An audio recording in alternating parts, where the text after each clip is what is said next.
Let's go live now to Ahmed Alburai, who's in Hatay for us on the Turkey-Syrian border. Ahmed, President Erdogan says that the mission has now started. Does this mean that ground troops are currently moving in?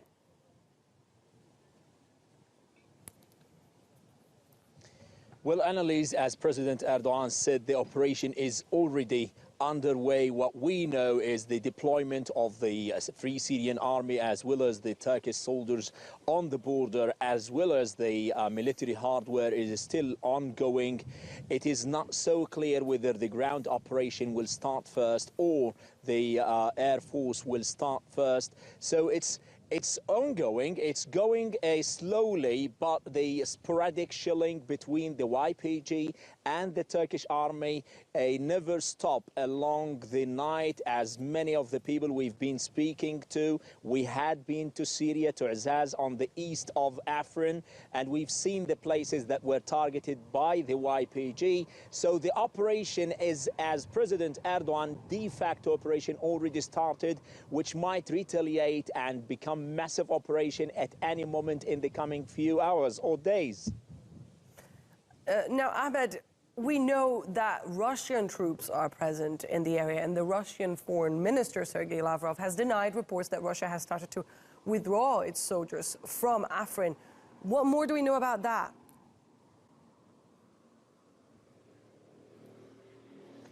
What we know, in Afrin, we have like 200 military personnel, Russian military personnel, and it seems that the Russian Minister of Foreign Affairs said that they're not withdrawing. He denied that any withdrawal from this.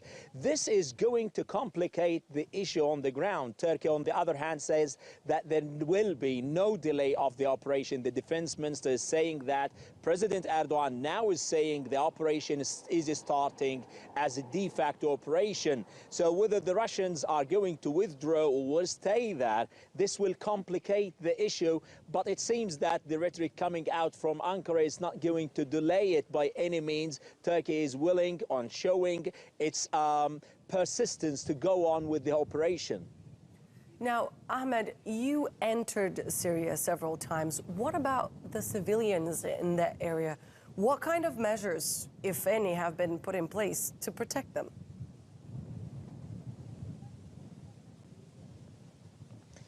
Well, to be honest, we've been to the Euphrates Shield region that is mainly backed by the Turkish-backed Free Syrian Army. And these people over there, they were telling me on Friday, after the attack happened by the YPG, killing one woman and injuring 12 others, they're telling me that the YPG knows about these coordinates of this medical compound, and they deliberately targeted the place in order to wreak havoc in the region. And they are worried that if the operation started, things may escalate, and they do not have enough materials in terms of the medical treatment. But they, on the other hand, understand why Turkey is willing to go on with the operation, because many of them were displaced from Afrin region. They're telling me that the YPG is demographically changing the nature of the city and trying to change it to more Kurdish population, and many of the Kurds themselves, according to Bin Ali Yildirim, have fled to Turkey, and the practices on the ground are more racist, and that's why Turkey is willing not to give them a chance to constitute this hostile entity along its border. Now, Ahmed, President Erdogan also announced that the operation will move towards the city of Manbij. Was this part of the plan, and why is Manbij important?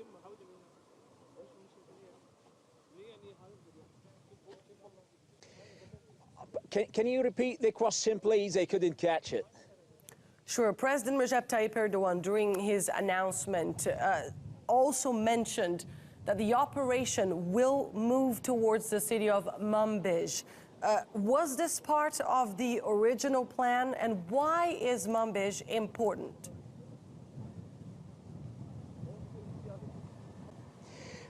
President Erdogan from the very beginning stated that the operation will be in Afrin and Manbij. On the other hand, Manbij is very strategically important in terms of any military operation. It would be the supply lines for the Afrin region.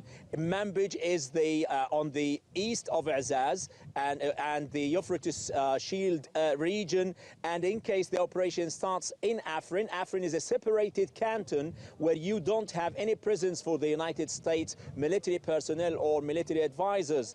But if the operation starts, then the YPG will get supplies in terms of the arsenal, the ammunition, and the military elements from a Manbij. That's why President Erdogan wants to cut it with this operation. That's from the one hand. From the other hand, it is a promise by the United States that these elements will go to the east of the Euphrates River and will allow the local councils to run the city. But these promises, as President Erdogan repeatedly reiterating, were not kept by the United States. That's why he is trying to show that Turkey will not accept any kind of not keeping any promises coming out from Washington. All right, we'll continue checking in with you throughout the day for more details on the operation. But for now, thank you very much, Ahmed Alburai, live for us in Hatay on the Turkish-Syrian border.